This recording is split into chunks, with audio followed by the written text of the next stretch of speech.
하나님 앞에 우리가 예배하러 나오면 하나님께서는 그 어떠한 것으로도 우리에게 라고 제가 수업 시간에 배운 적이 있습니다. 아침에 그 예배를 드리러 와서 안내자의 웃음을 통해서 은혜를 받을 수도 있고요. 또 찬양팀의 찬양을 통해서 은혜를 받을 수도 있고요. 또 말씀을 통해서 하나님의 은혜를 경험할 수도 있고요.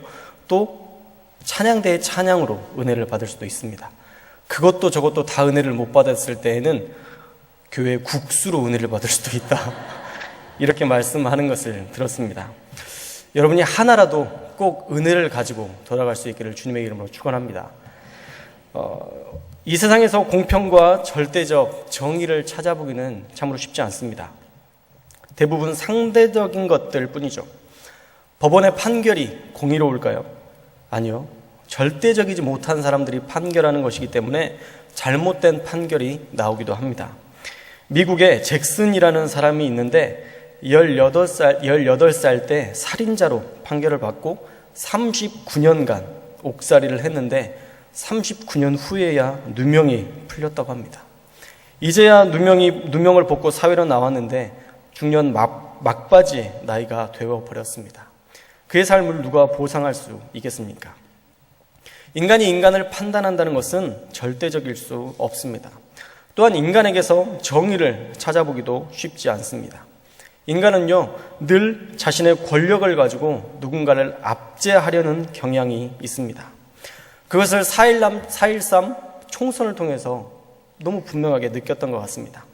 4.13 총선을 통해서 우리가 국회의원을 뽑았죠. 총선 전에는 국밥을 먹으면서 서민들과 함께하는 척하더니 4.16 세월호 추모 모임에 유가족들을 위로하러 가는 여야 지도자들은 별로 볼 수 없었습니다. 오늘 유엔 사무총장인 반기문 총장이 한국을 방문했는데 그를 만나려고 수많은 정치인들이 혈안되어 있는 것을 보면서 한편으로 약자들은 무시하고 강자들은 대접받는 세상이 된 것 같아 씁쓸했습니다. 세상은 하나님이 원하시는 방법대로 살지 않으려 합니다. 하나님이 원하시는 방법은 뭐죠? 바로 약한 자를 돌보고 함께하는 것이 하나님의 뜻인 것입니다. 이것은 구약과 신약에서 동일하게 관심 갖고 있는 주제입니다. 모든 성경은 약한 자들과 함께하라 라고 말씀합니다. 우리 신명기 10장 17절에서 19절의 말씀 함께 읽겠습니다. 시작. 신 가운데 신이시며 주 가운데 주시며 크고 온전하시며 두려우신 하나님이시라. 사람을 외모로 보지 아니하시며 뇌물을 받지 아니하시고 고아와 과부를 위하여 정의를 행하시며 나그네를 사랑하여 그에게 떡과 옷을 주시나니 너희는 나그네를 사랑하라. 전에 너희도 애굽 땅에서 나그네 되었음이니라. 지극히 크신 하나님께서 고아와 과부를 위해 정의를 행하시고 나그네를 사랑하신다라는 말씀입니다.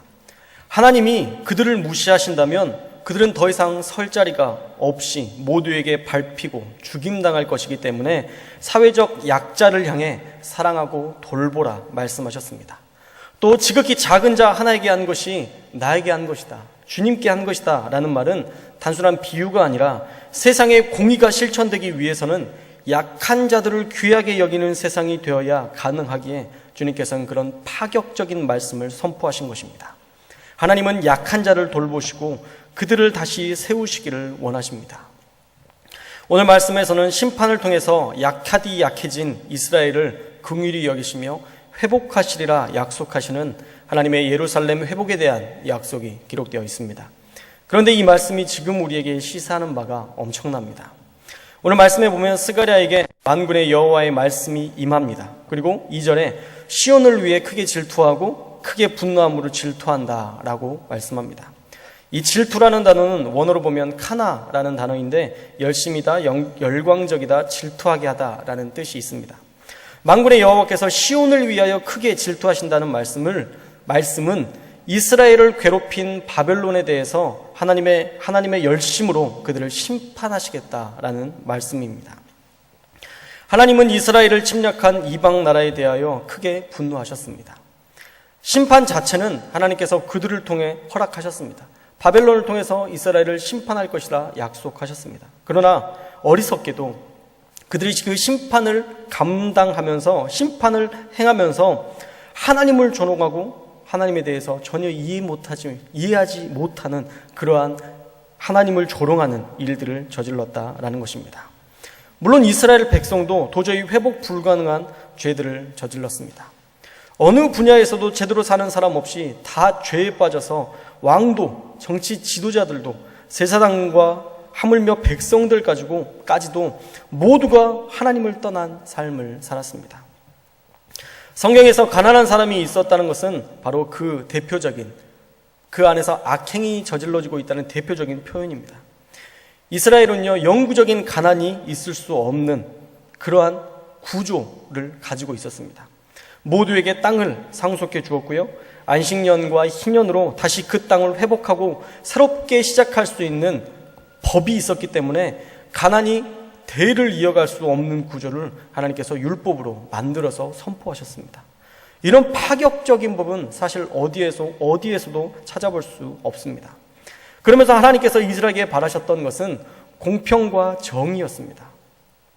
그러나 하나님이 바라셨던 것을 전혀 이스라엘에게서 찾지 못했습니다. 이사야서 5장 7절 말씀을 함께 읽겠습니다. 이사야서 5장 7절 시작. 무릇 만군의 여호와의 포도원은 이스라엘 족속이요 그가 기뻐하시는 나무는 유다 사람이라. 그들에게 정의를 바라셨더니 도리어 포악이요 그들에게 공의를 바라셨더니 도리어 부르짖음이었도다. 주님은 정의를 바라셨는데 이스라엘 백성은 포악을 열매 맺었다는 것입니다. 주님은 공의를 바라셨는데 도리어 백성들의 부르짖음만 야기했다는 것입니다. 그러니 한탄스럽죠. 그러한 죄를 오래도록 참으시다가 결국 하나님의 심판이 이스라엘에게 임하게 된 것입니다. 하나님의 백성이라도 그가 여전히 회개하지 않는 죄를 품고 그 죄를 사랑하고 그 죄를 떠나지 않으면 심판받게 됩니다. 난 그리스도인이니까 무조건 하나님을 사랑하실 거야 라는 순진한 미신 같은 믿음은 우리가 버려야 합니다. 하나님께서 가장 먼저 선택한 이스라엘 백성이라고 해도 하나님의 뜻과 부합되지 않는 삶을 살았을 때에 오래도록 참으시다가 한계를 넘어섰을 때 하나님이 심판이 임하셨습니다. 그리고 포로와 압제로 무서운 심판을 당하게 되었습니다. 우리는 이 사실을 간과해서는 안 됩니다. 우리의 개인적인 죄도 그렇습니다. 물론 하나님은 한 번의 죄를 심판하시지 않습니다. 매 죄를 지을 때마다 모든 것들을 심판하고 모든 대가를 지불하게 하시지 않습니다. 그러나 누적된 죄가 드디어 한계를 넘어설 때 하나님께서는 무서운 심판의 칼을 빼내셔서 가장 강력한 주권자로서 심판자로서 그 위엄을 우리에게 보이십니다. 그렇게 이스라엘은 하나님의 진노의 한계점을 넘은 누적된 죄로 심판당했습니다. 그런데 시온을 위해 그를 위해 크게 분노함으로 질투한다라고 말씀하시면서 이스라엘을 심판했던 이방 나라 바벨론에 대해서 화를 내시고 그들을 멸망시키겠다 말씀하십니다. 앞서 나눴던 것처럼 바벨론은 하나님의 도구로서 이런 이스라엘을 압제하고 이스라엘을 점령하는 그런 승리를 맛보았습니다. 이스라엘의 죄 때문에 이러한 승리를 맛보게 되었습니다. 그런데 바벨론은 성전을 파괴하면서 하나님을 조롱하면서 이스라엘의 신을 이겼다라고 교만해졌습니다. 성전에 있는 모든 금부치를 다 떼가고 또한 그 이스라엘의 하나님, 그 신을 조롱하기 시작했습니다. 하나님께서 이스라엘의 잘못 때문에 잠시 그들을 심판자로 세웠지만 그들은 이 사실을 알지 못하고 교만함으로 이스라엘의 하나님을 조롱했던 것입니다. 그래서 결국 하나님의 심판이 다시 그들에게 돌아갈 수밖에 없었습니다. 이스라엘은 그러한 심판의 상처 가운데 하나님께서 약속하신 시간을 보내었습니다. 예레미야를 통해서 70년이 지나면 다시 회복하게 될 것이라는 말씀대로 바벨론에서 70년 1차 포로가 잡혀간 이후에 정확히 70년이 되는 그때에 포로 귀환이 일어납니다. 1차 포로 귀환 때 이 스가랴도 다시 예루살렘으로 돌아옵니다. 그리고 하나님의 말씀을 선포하게 되었습니다. 하나님의 심판에 대해서 우리가 분명히 기억해야 될 것이 있는데 하나님의 심판은 하나님께서 몽둥이 들고 넌 죽었어. 하여튼 죄를 짓기만 해봐. 하여튼 짓기만 해면서 죄를 지을 때마다 때리려고 기다리시는 그런 하나님의 이미지를 생각해서는 안 됩니다. 하나님의 심판에 대한 경고는 완전한 파멸이 목적이 아니라 너희가 돌이키지 않으면 이런 일이 발생하지 않을 것임을 경고하고 그 일이 이루어지지 않기를 원하시는 것입니다. 하나님의 경고가 이루어지지 않기를 원하는 마음으로 경고하시는 것이지, 빨리 해. 한 대 맞자, 빨리 해. 이렇게 지금 기다리고 몽둥이를 들고 기다리시는 분이 아니라는 거예요. 그런데 타락한 이스라엘은 하나님의 경고가 실제가 될 수밖에 없도록 하는 기폭제의 역할을, 죄된 삶을 살고 말았다라는 것입니다. 그 죄에 대해서 인식하고 돌이키면, 그리고 진실로 회개하고 그 죄에 대해서 더 이상 내가 따를 의지가 없으면 하나님은 그 문제를 그리스도의 피로 속량해 주십니다. 그러나 우리가 여전히 그 죄를 지을 여지를 남겨둔 채 하루하루를 살아간다면 우리의 죄는 계속 누적되고 어느 한계점에 이르렀을 때에는 무서운 심판이 우리를 압도할 수 있다는 사실을 우리는 기억해야 됩니다. 단 하나, 우리가 돌이키기만 하면 아무 문제 없습니다. 그렇게 큰 심판을 받은 예루살렘에 대해서 주님은 오늘 회복을 약속하고 계십니다. 1차 포로 귀한 백성들에게 완전한 회복을 약속하고 계시죠. 우리 3절의 말씀을 함께 읽겠습니다. 3절의 말씀 시작. 내가 시온에 돌아와 예루살렘 가운데에 거하리니 예루살렘은 진리의 성읍이라 일컫겠고 만군의 여호와의 사는 성산이라 일컫게 되리라. 여호와가 말한다 이라는 이러한 선포는 심판에서도 자주 드러났던 표현입니다. 반드시 일어날 것임을 엄중히 경고하는 메시지에 이런 표현들이 등장했었는데, 이 위로와 회복도 반드시 일어날 것임을 이스라엘 백성들에게 약속하고 있는 그러한 말씀입니다.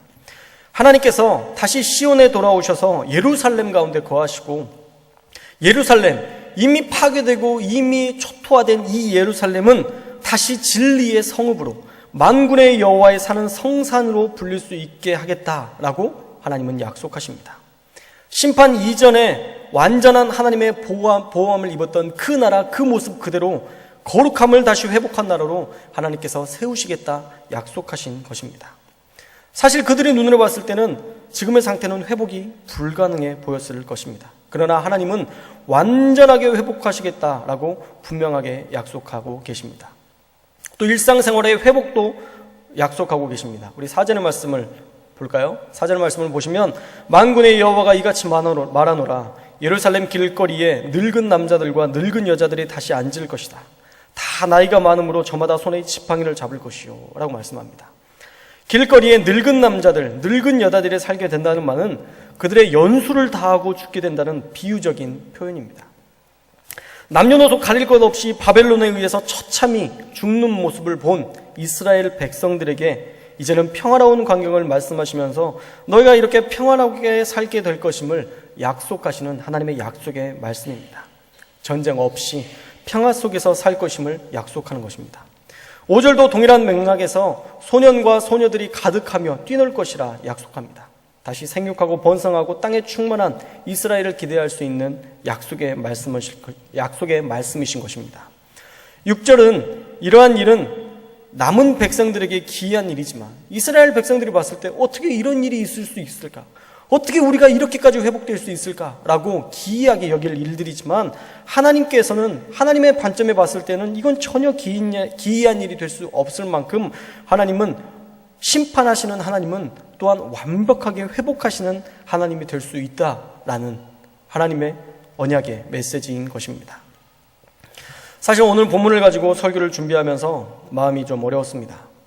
세상 속에서 힘들게 살고 오신 성도님들께 위로의 말씀을 전하지는 못할 망정 심판과 경고의 파멸의 말씀을 전하는 것이 듣기 힘드시지 않을까라는 생각도 들었지만 1년에 한두 번 정도는 사랑이 아닌 진리 안에서 살기를 촉구하는 말씀을 해야 하지 않을까, 그래야 편식하지 않게 되는 것이 아닐까라는 생각이 들었습니다.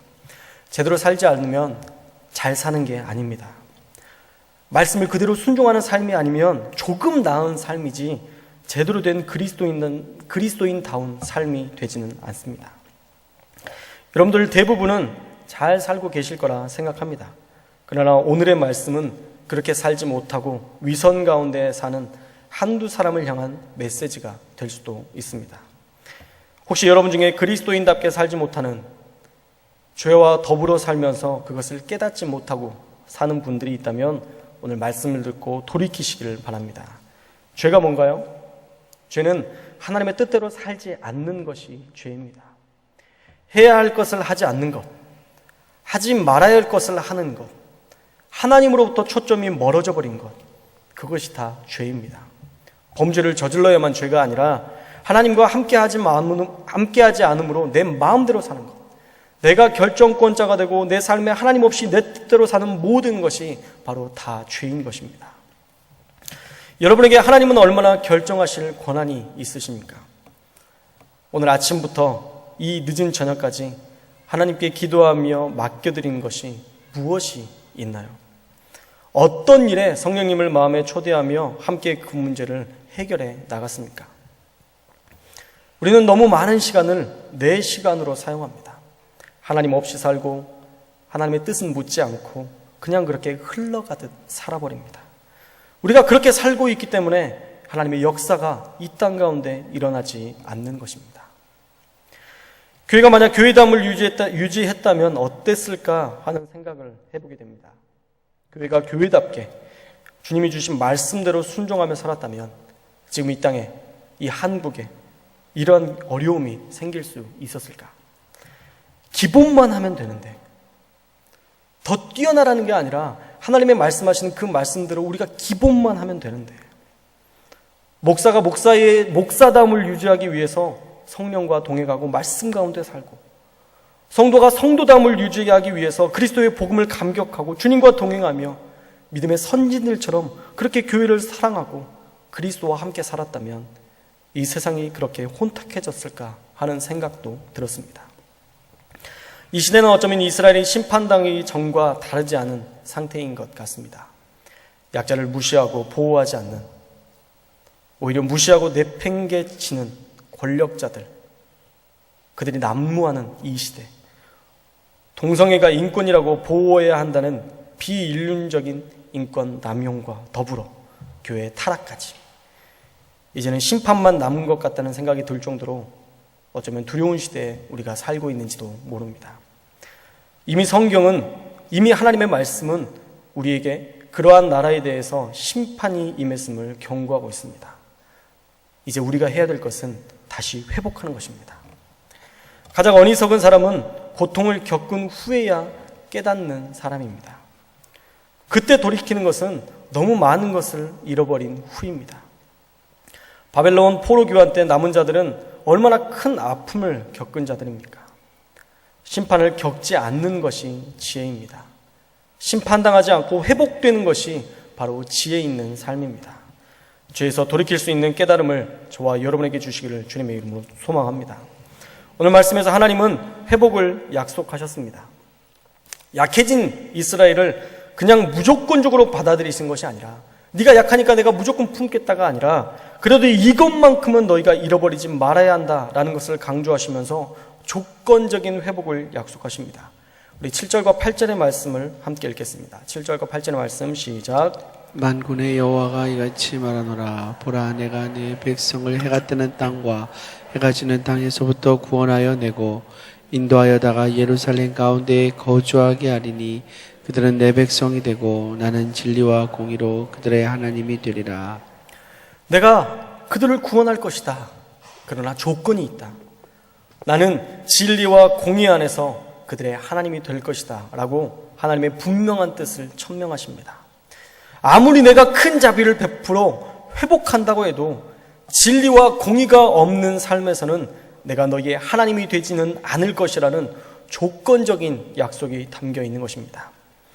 진리와 공의의 하나님이 된다는 말보다 진리와 공의로 너희를 다스릴 것이다 라는 해석이 본문을 더 정확하게 이해한 해석일 건데, 진리와 공의가 없는 회복된 인생은 금세 무너질 것이기 때문에 진리와 공의 안에서 너희를 다스리시고 너희를 회복하시겠다라고 하나님은 우리에게 말씀하고 계십니다. 여러분, 진리는 뭔가요? 변하지 않는 진리는 무엇입니까? 그것은 바로 하나님의 말씀입니다. 하나님의 말씀만이 진리일 수 있습니다. 하나님의 말씀에 입각한 삶을 사는 자들만 하나님의 그 위로와 함께 하시는 은혜를 경험하게 될 수 있는 것입니다. 여러분에게 하나님의 말씀이 늘 함께 하시기를 소망합니다. 지금처럼 예배를 사모하는 마음으로, 진리를 사모하는 마음으로 이 예배의 자리를 지켜야 합니다. 드리고 싶을 때 드리는 예배가 아니라 하나님의 말씀을 사모함으로 이 자리를 지킬 때 우리의 죄악된 본성을 뛰어넘게 되고 그것을 따라 살지 않게 되고 하나님의 진리를 사모함으로 그 진리를 순종하게 될 수 있는 것입니다. 또한 공의 안에서 살아야 합니다. 구조적인 악을 행하는 그리스도인이 되어서는 안 됩니다. 누군가를 죽여가면서 내가 이득을 취하는 자리에 선다면 그것은 공의 안에서 사는 삶이 될 수 없습니다. 죄를 조장하는 사업을 해서도 안 됩니다. 그 사업에 손을 대면 망할 줄 알면서도 선동해서 사람을 끌어들인다면 하나님의 손이 결코 묵인하지 않을 것입니다. 그리스도인이 죄를 조장하는 일을 동참해서는 안 됩니다. 또 약자를 죽이는 사업을 해서도 안 됩니다. 내가 일을 하면서도 뭔가 찜찜하다면 그 일에 손을 대서는 안 됩니다. 왜냐하면 그 모든 것이 하나님의 정의에서 벗어난 일이기 때문입니다. 그리고 우리는 정의를 실현하는 자리에 설 줄 알아야 됩니다. 부당한 것에 대해서 아니라고 말할 수 있는 용기가 그리스도인에게 있어야 합니다. 예전에 지하철을 탔는데 한 청년인지 청소년인지 잘 모르겠는데 청소년 같아요. 청소년 같은 한 친구가 타면서 내리는 아줌마와 어깨를 부딪혔습니다. 그러면서 욕을 하면서 경로석에 앉더라고요. 그래서 앉아있는 그 청소년을 앞에 두고 그 난간을 잡고 위험 넘치는 표정으로 지금 뭐라고 했지? 하면서 타일러 주었습니다. 어른과 부딪히는 일은 둘 다 주의가 부족했던 거지 아주머니 혼자만의 잘못이 아니다. 어디 어머니 나이벌의 어르신에게 욕을 해 하면서 다음에 그러지 말라고 엄중히 경고했습니다. 물론 나보다 약한 자인 것 같아서 이렇게 할 수 있었습니다. 그러나 강자에게 이렇게 하는 것은 정말 쉽지 않은 일이죠. 그래도 짚고 넘어가야 할 일이라 생각이 되었습니다. 또 한 번은 술 취하는 사람들이 둘이 싸우는데 한 사람이 너무 일방적으로 맞더라고요. 그냥 놔두면 어디 한 군데 부러질 것 같아서 복식호흡으로 그만하고 소리치면서 뜯어 말렸습니다. 둘 다 당장 그만두라고 엄포했습니다. 때마침 제가 가죽 잠바를 입어서 형사 같아 보였던 것이 조금 작용해서 당에 둘 다 더 이상 싸우지 않고 돌아갔습니다. 아내가 그러지 말랍니다. 저도 동의합니다. 그런데 이런 작은 것들이 무너지면 세상이 무너질 것 같아 아주 작은 그런 기회가 주어지면 아주 부족하지만 그런 곳에 나서곤 합니다. 공의가 상실된 시대에 공의를 따르는 사람들이 우리 그리스도인들이 되어야 하지 않을까요? 하나님의 말씀으로 순전하게 살아가고 세상의 부조리와 싸우고 부조리를 고쳐내는 사람들이 우리 그리스도인들이 되어야 하지 않을까요? 7절과 8절 말씀을 다시 한번 읽겠습니다. 7절과 8절 말씀 시작. 만군의 여호와가 이같이 말하노라. 보라, 내가 내 백성을 해가 뜨는 땅과 해가 지는 땅에서부터 구원하여 내고 인도하여다가 예루살렘 가운데 거주하게 하리니 그들은 내 백성이 되고 나는 진리와 공의로 그들의 하나님이 되리라.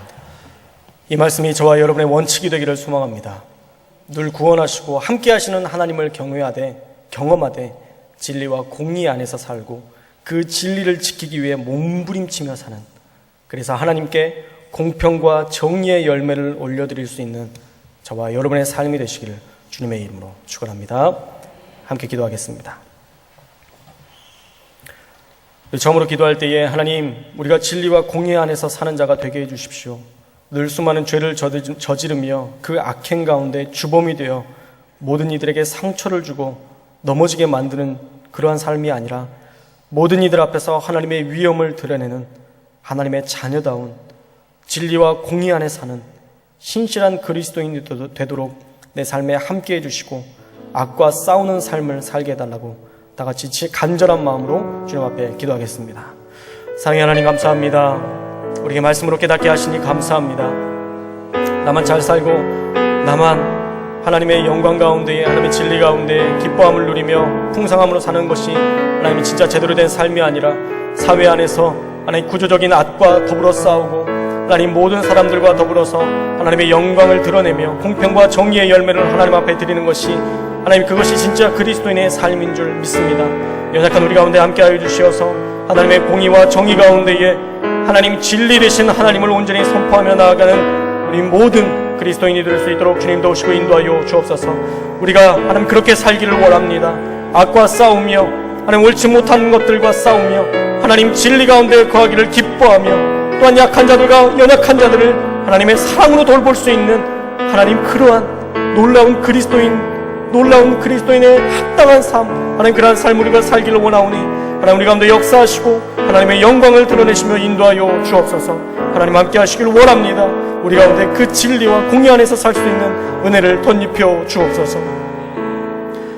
두 번째로 이 나라와 민족을 위해서 기도하시고 또 한반도의 평화를 허락하시며 복음으로 통일되는 역사를 이루어달라고 하나님 앞에 기도하시고 또한 우리 교회를 기억하며 기도할 때에 특별히 담임 목사님 가운데 늘 건강과 가정을 지키시고 성령의 능력을 갑절로 더해 주셔서 하나님의 놀라운 사명을 감당하시는 귀한 주님의 사역자로 세우시고 함께 해달라고 기도하겠습니다. 특별히 교단총회 대의원으로 참석하셨는데 귀한 것을 결의하고 하나님의 뜻을 세워나가는 귀한 성총회가 되도록 위해서 기도해 주시기 바랍니다. 또한 우리 교회가 천안 아산 지역의 복음화의 전체적 기지가 될 수 있도록 기도하시고 특별히 오늘 헌신을 다짐하는 카메론 지역을 위해서 기도하시되 늘 헌신되고 충성된 그리스도인이 일꾼 자녀 될 수 있기를 위해서 함께 기도하시기 바랍니다. 다시 한번 이 나라 민족 그리고 한국교회와 우리 교회를 위해서 다 같이 동성으로 기도하겠습니다. 사랑의 하나님 감사합니다. 우리 가운데 말씀하여 주신 은혜를 감사합니다. 하나님 깨닫게 하여 주시니 감사합니다. 먼저로는 하나님 이 나라 민족 가운데 함께 하여 주시기를 원합니다. 하나님의 영이 이곳 가운데 임하여 주셔서 이 나라와 민족이 하나님의 영광을 드러내는 나라 되게 하여 주옵소서. 한반도 가운데 평화를 허락하여 주시기를 원합니다. 하나님 북한이 하나님 그들의 그 악한 모든 계획들이 하나님 다 파하여주며 무너지게 하여 주시어서 하나님 이 땅 가운데 평화가 임하게 하시고 또한 하나님 복음으로 통일되는 역사들이 일어날 수 있도록 주님 도우시고 인도하여 주옵소서. 특별히 담임 목사님 가운데 함께 하여 주시고 건강과 가정을 지켜주시며 성령의 충만함을 더해 주시고 하나님 특별히 교단 총회 가운데 하나님 참석하게 하시고 또한 귀한 일들을 감당하시는데 하나님 귀한 것을 결의하며 하나님의 뜻을 세워나가는 귀한 성총회가 될 수 있도록 주님 도우시고 인도하여 주옵소서.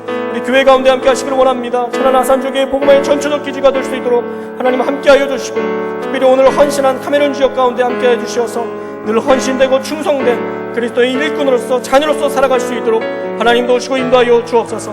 이 나라와 민족, 한국 교회, 우리 교회 가운데에 성령의 충만함을 더해 주시고 언제나 주님과 동행하는 귀한 나라 될 수 있도록 주님 도우시고 인도하여 주옵소서.